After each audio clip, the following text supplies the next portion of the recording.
Hey, my name is Melinda Russell, and I am obsessed with telling the stories of women involved in motorsports, young and older, from all walks of life, currently involved in a wide range of roles or sharing their stories from the past.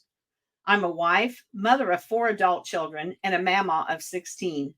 In 2017, I was searching social media for a group dedicated to women in motorsports.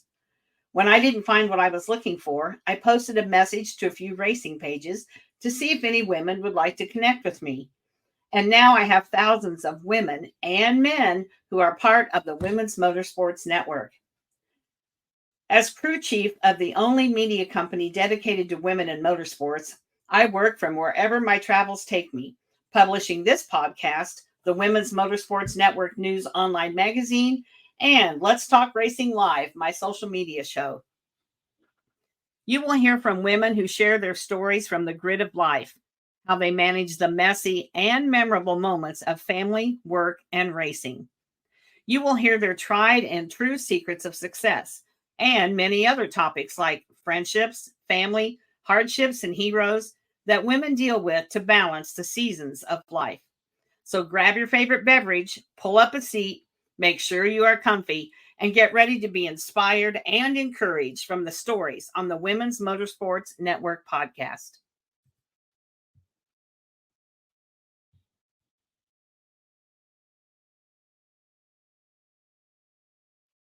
Serafina Safety Apparel protects women better.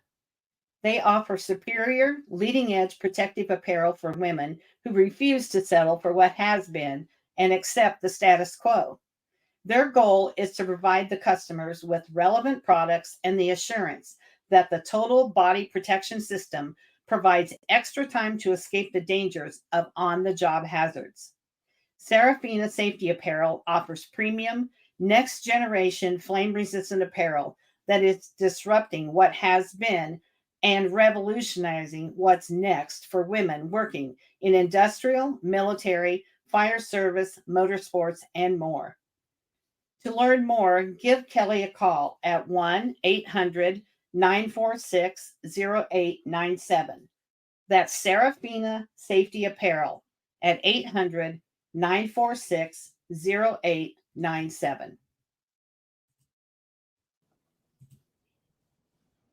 Hey, everybody. Melinda Russell here with the Women's Motorsports Network. And I have a returning guest today. Paige and I were just discussing, it's probably been over 2 years since she was on my podcast, but she's got a lot of new things going. So I wanted Paige Verney, who has been a TV personality. She was on Lost Speedways, an episode of Lost Speedways with Matthew Dillner, the TV show that I think was on Peacock. Yep. That Dale Earnhardt Jr. put together, and she was featured on one of those shows. So if you think she looks familiar or she sounds familiar, that's why. But she has put together in the past Maine's Lost Speedways.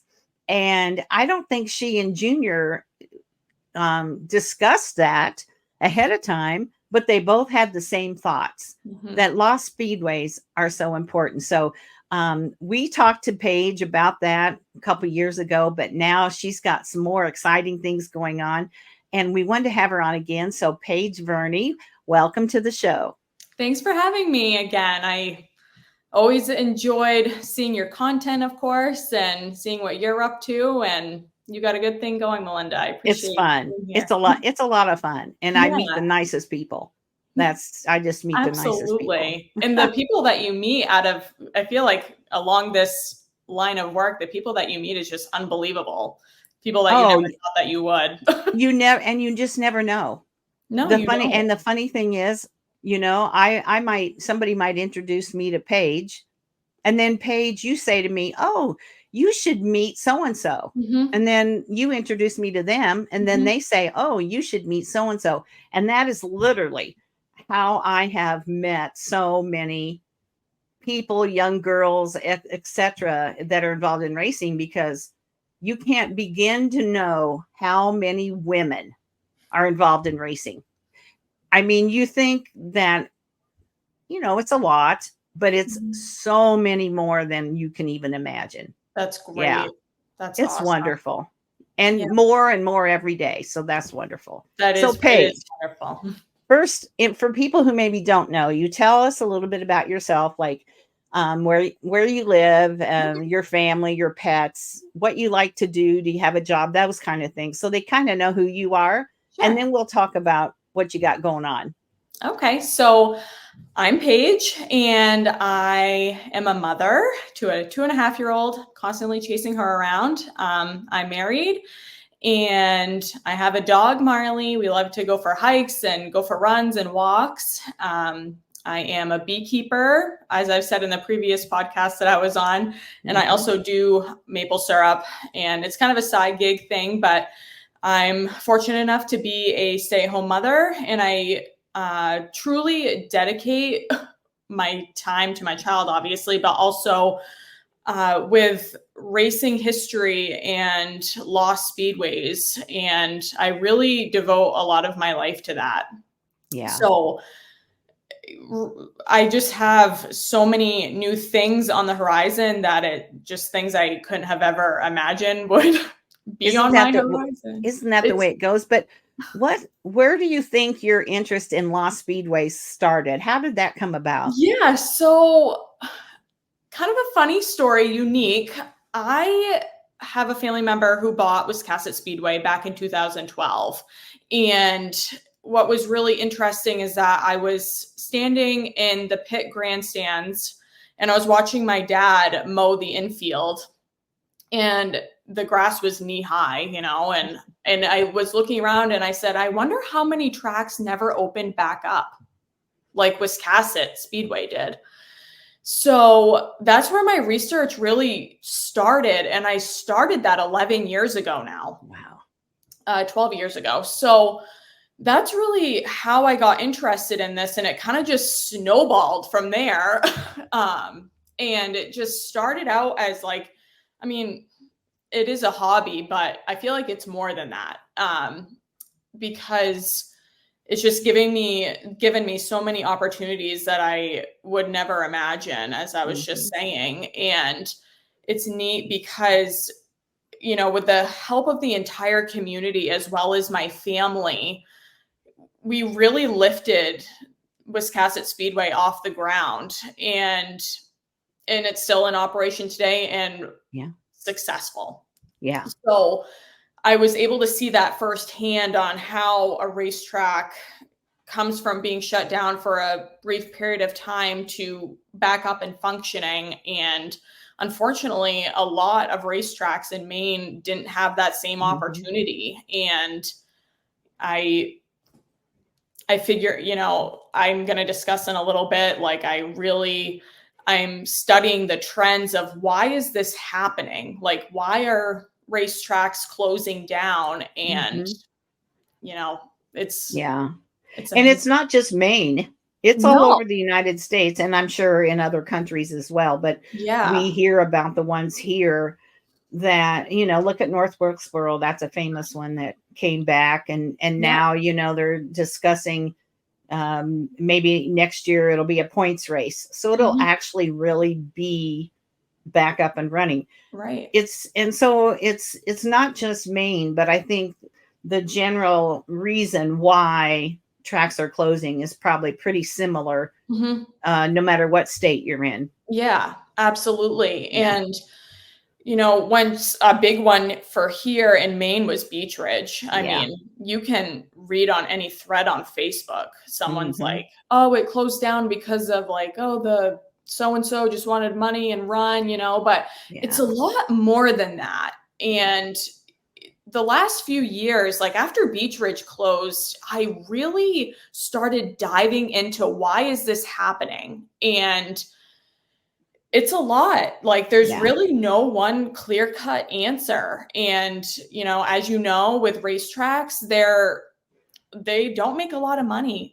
And that's the harsh reality of it. But also they are facing they got to pay taxes, and liability stuff. And also a avenue that I didn't really realize until diving into this was a lot of these racetracks are facing development pressure, Mm-hmm. and we're becoming so industrialized that it's pushing racing out. Yeah.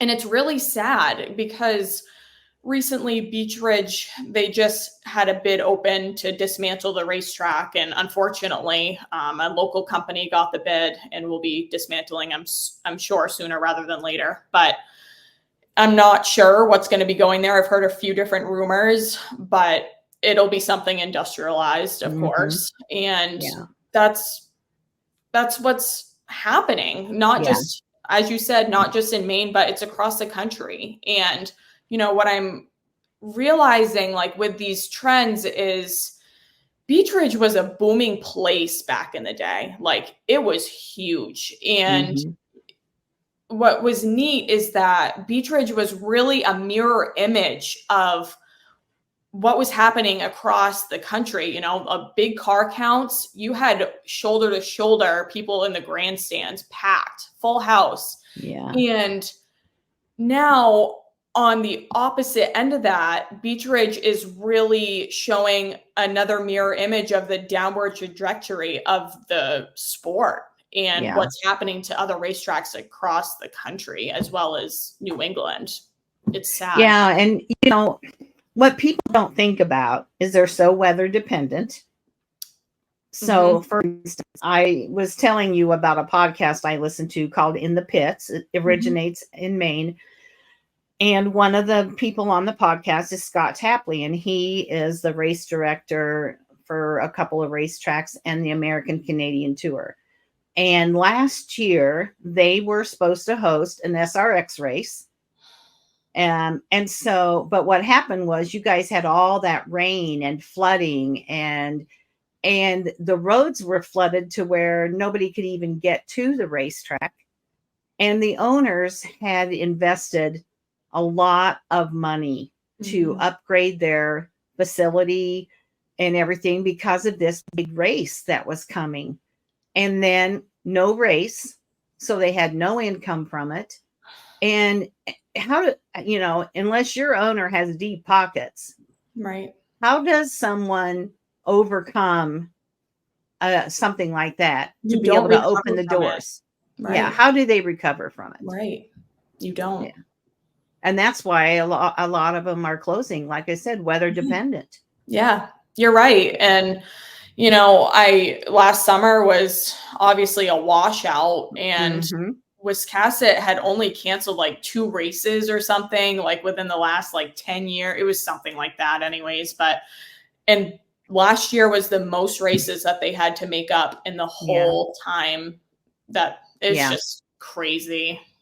Yeah. Sad, but so what else do you have going on? So you're doing more research about the trends. Yep, I'm doing that. I also, exciting, I got asked to be part of another film that is happening, and I can't release too much information just yet, but very soon there'll be something out about it.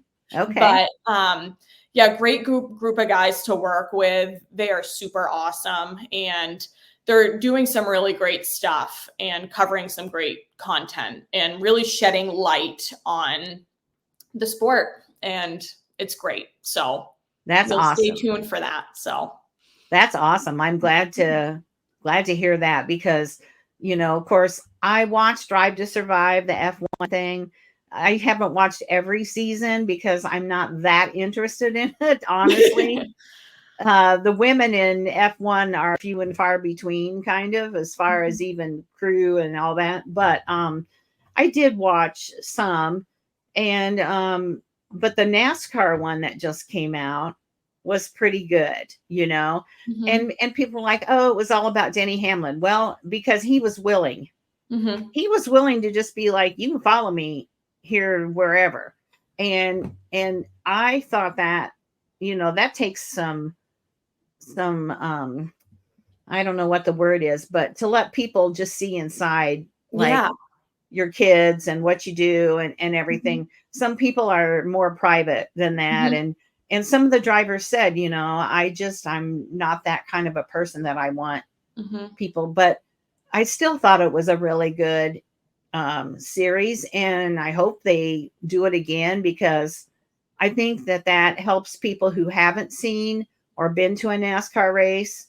They see that there is a lot more to it than just going around in circles or driving on a road course or whatever. Absolutely. We have to get people educated about what it is that we love. Absolutely. Yep. And it takes a lot of time. It takes a lot of money, and it takes support of everybody. Yeah. So I was glad to see that come out. Yeah. So you sound like you're pretty busy. Have you been finding any other lost speedways since I Funny talked that to you you should ask that.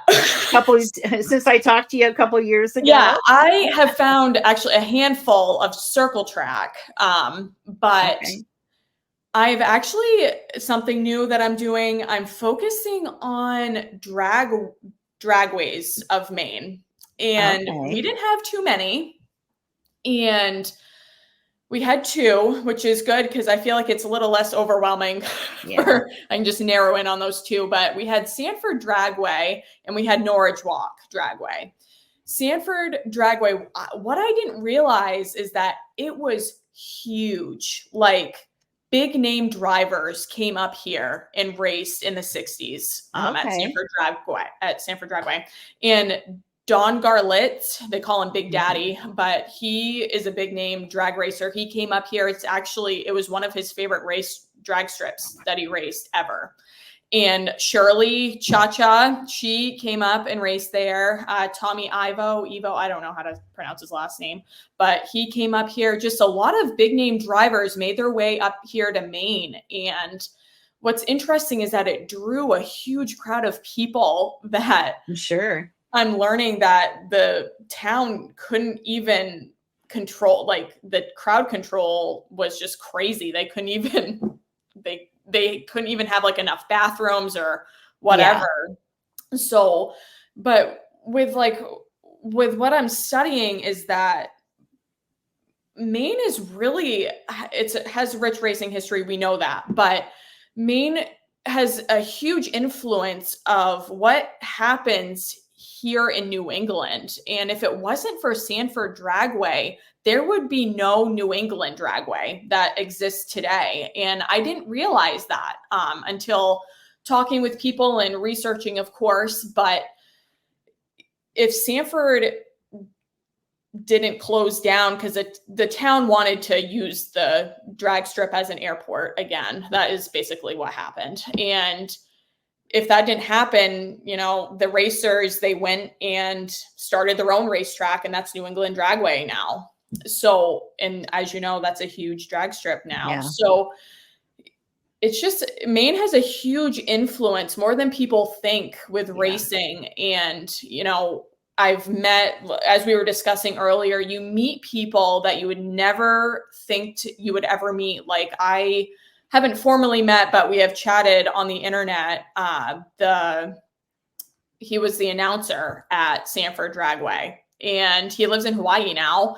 And I was like, this is crazy. And I also met the photographer down at New England Dragway, and he has like a treasure trove of photos of Sanford Dragway now. And he's been sharing them with me, of course, but it's just these people like come out of the woodworks almost, because I post on my page every day, Maine's Lost Speedways, of course, and people, it's really a hub for people to come and say like, oh, I remember being at that race, or like, oh, my dad was in this race. He's in this car right here. And it's just neat because they're teaching me and they're posting photos, I'm sure. They're sharing their photos, and it's unbelievable. And like I said, it kind of snowballs into like, oh, I got a lead on some like video footage of an old racetrack that we don't even know that was in existence. And it's just like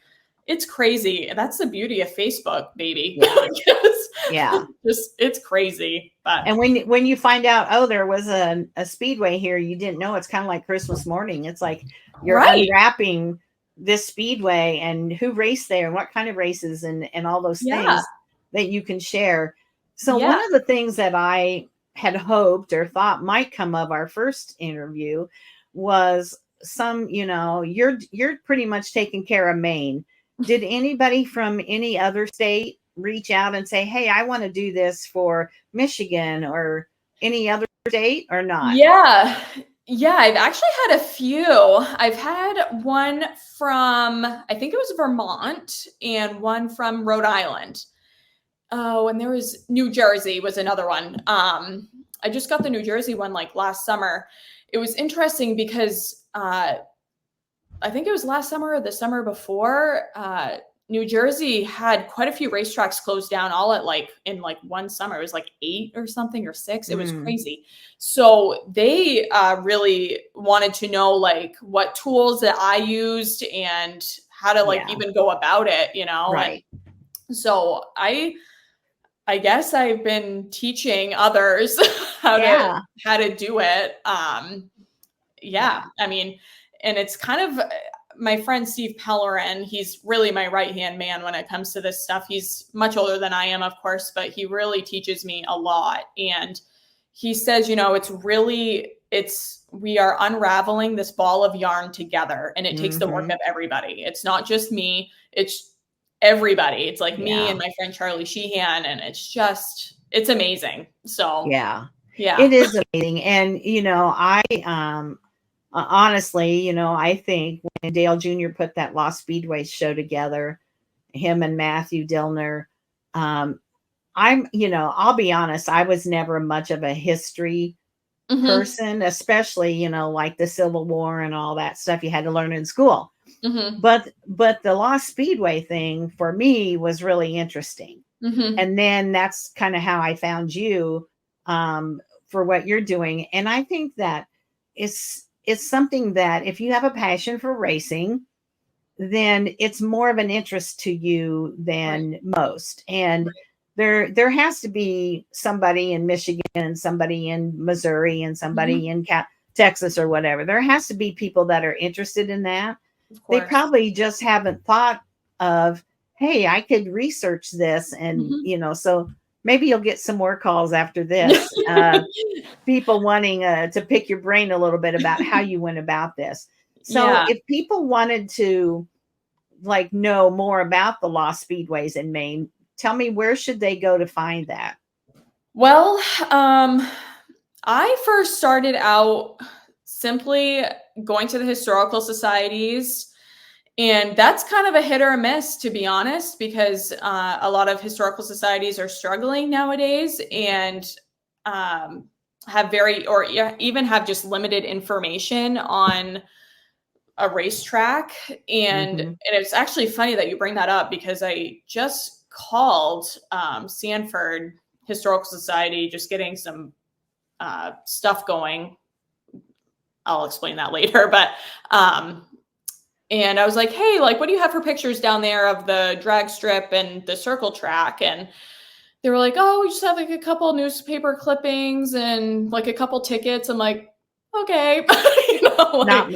Not much, They're like, oh, we just have a binder, and which is great, but I'm just like, I have a ton of pictures. I'm like, let me copy some for you. And I can bring some down, but really just starting at the historical societies is a great point. Also a new kind of a database that I just discovered was newspapers.com. That is amazing. It's through ancestry.com. So, and you pay for 6 months or whatever. And so I got that as my Christmas present from my husband. So I have just been diving into that, and it's amazing. So that's cool. Yeah. You just literally look up Exeter Speedway, and you just type it in the search bar, and then Maine, and then all the articles come up about the racetrack. So I've just been learning so much from that. I wish I'd known that 10 years ago. Yeah. I feel like it'd make it make it a lot easier. But, really just the old timers are really the ones that are still around, to really paint the picture and tell the story about racing history is another plug. But, it's just in reading. So the tracks and the things you've learned, how have you compiled that, or have you compiled it? Is it in a book? Is it just on your Facebook page? No, I do have it on my Facebook page. I have an album for each racetrack, which is like great for what I need it for on there. But I do have a binder of each track and each picture, and it's all compiled into that. And it's each separate binder for each track. Yeah. So if somebody said, hey, do you have anything on such and such speedway in Maine? And are they able to like get copies of it, pay you or something to get copies? So usually I don't have them pay me or anything. I don't need to do that. But what it's about for me is just giving people their history, that it might be like a family member or like, oh, my dad raced at this track. And like, I was wondering if you had anything. So I'll send them pictures of what I do have. And if I don't have it, I know someone who does. So I call up my friend Steve and I'm like, hey, can you send me a picture of blah, blah, blah. And it just works out great like that. But I actually, it's funny. I just had a friend, a close friend of mine. My little poster back here, it said it's an old Speedway ad, and I found it at a flea market. And it's from a racetrack here in Maine. Anyways, there's a funny story behind it, but I purchased it and I sent it to my friend and I was like, hey, I'm like, I found this. I'm like, he's like, oh my gosh, that's amazing. Like, that's the only one in existence, like that I know of. Cause there's like no pictures of this racetrack and whatever. It was a gold mine basically. And he was just like, oh, you should make copies and like sell them. And I'm like, I never even thought of that. So I don't know, just an avenue anyways, but it's just interesting because people come and they ask me, like, oh, my dad raced at Beech Ridge in 1973 and he was number blah, blah, blah. Like, can you show me like what there is out there? And I send them, that's just it. That's my job, and, and it brings them memories and strikes up conversation either with me or their family members. And that's what I'm about. It's about the people and just these drivers that race at these tracks. They're the ones that tell the story. And I'm the one that's just, you're gathering the message, So you're just trying to gather it all together so that it's not lost forever. That's for sure. Exactly. And it's sickening because like more often than not, unfortunately, like I'll come across someone like, oh, I had a house fire and I had a whole bunch of pictures up in my attic from blah, blah, blah Speedway. And I'm like, ugh. And like, that's history that's lost now. It's sad. It's sickening. Yeah. So it's just, that's all part of it. But, there's a lot more history yet to be uncovered, of course. And I'm going to keep doing it. So. Well, you've got one state, you've got 49 to go. Oh, I know. I was talking to someone that I was working on Lost Speedways with about that. And he was like, oh, we should like really connect the gap, and I'm just like, geez, that's a lot. And I haven't even finished Maine yet, I feel like. But it's just but someday, I can see I can see that it's a lot. You're young, Paige. I can see that this would be something that you could, just say, for instance, that Michigan was the next one you were going to do. And you contact a few people that in Michigan that race, or look up, Michigan racetracks and find out which ones are there, and however you find out about the ones that are lost or whatever. And, I think there's a lot of interest, more than about that kind of thing. Yeah. Like and I said, I'm not a history person, but I would definitely enjoy either watching something about that or reading about the tracks in Michigan that are no longer here. Yeah. Yeah. And I've often like thought about writing.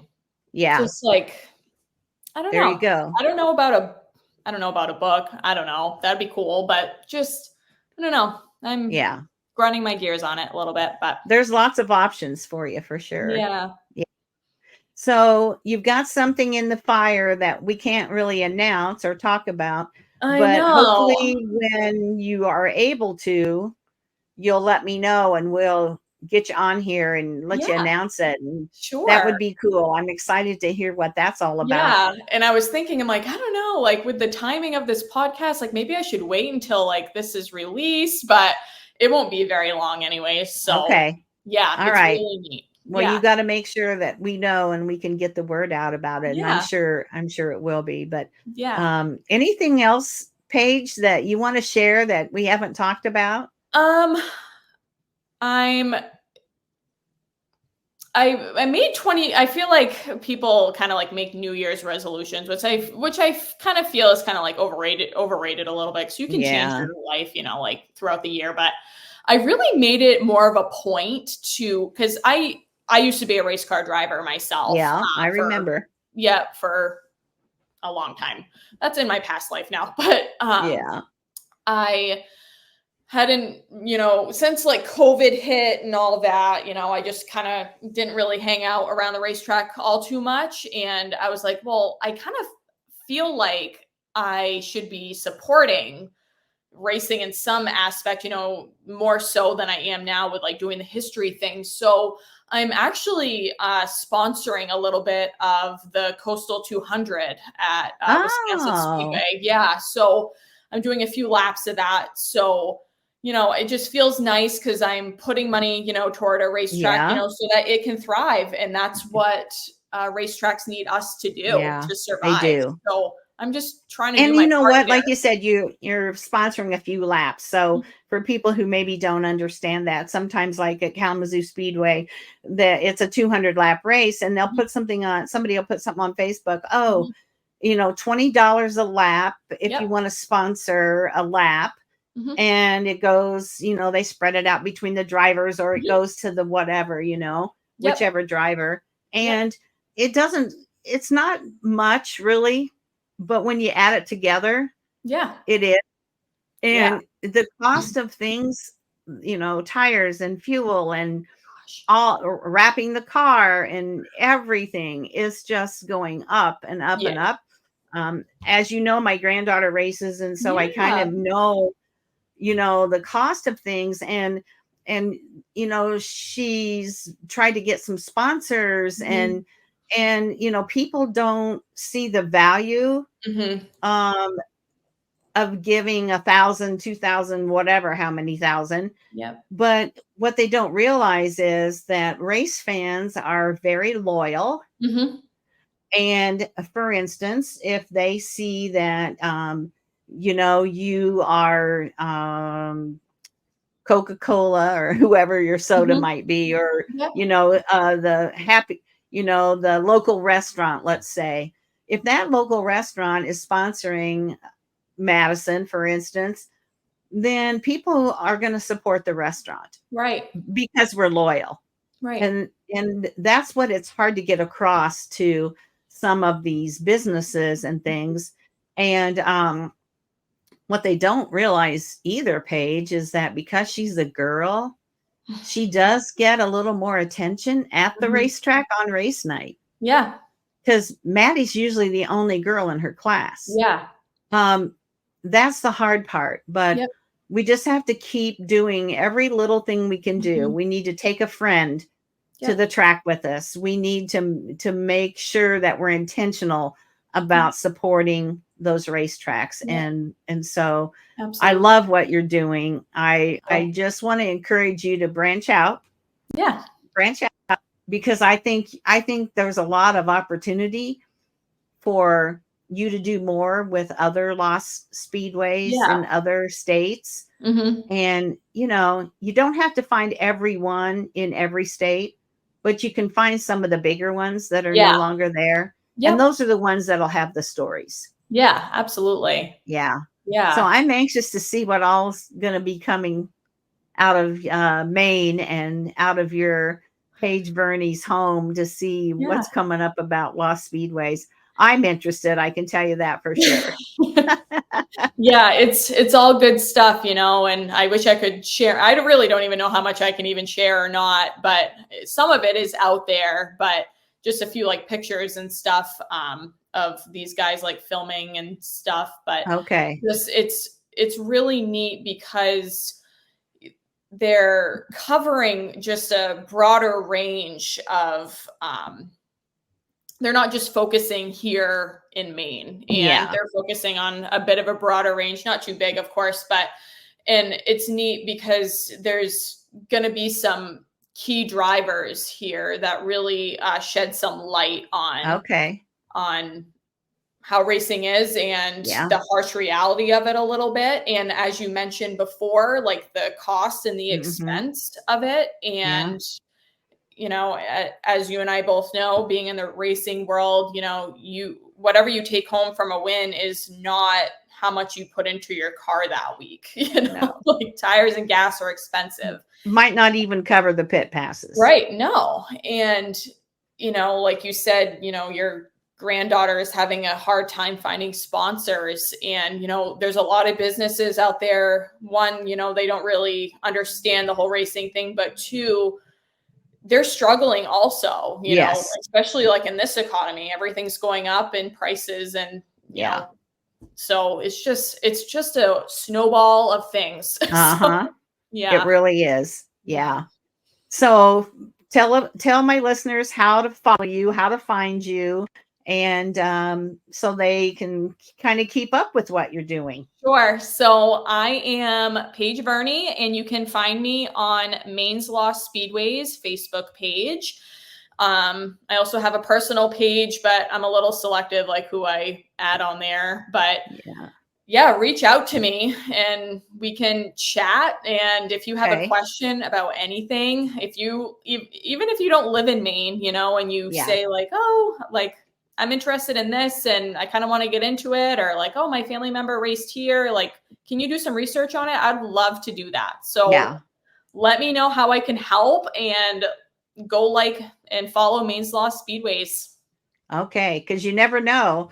No. Next time it might be Paige Verney's Lost Speedways or something, and we're going to have more than just Maine. So if you live in another state and you know that there was a speedway there that is no longer open and you'd like to find out more about it, or your dad raced there or whatever. Yeah. I mean, I'm offering your free services, Paige. So that seems to be what you love, and that's what you're passionate about. So for sure. Reach out to Paige and follow her and share what she's doing with your other race friends. And we'll just never know what's going to happen down the road, Paige. Oh.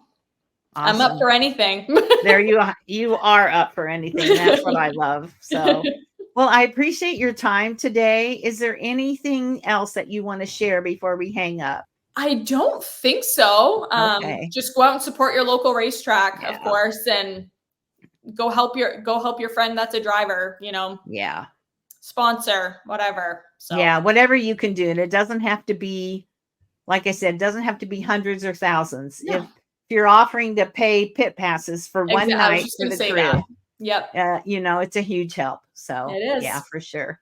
Yeah. Well, thanks, Paige. Have a good rest of your week. Thank you. We'll still continue to follow you on social media, and make sure that you stay in touch and let me know when there's exciting things to announce. No, I will. Absolutely. All right. Thanks for having me. You're welcome.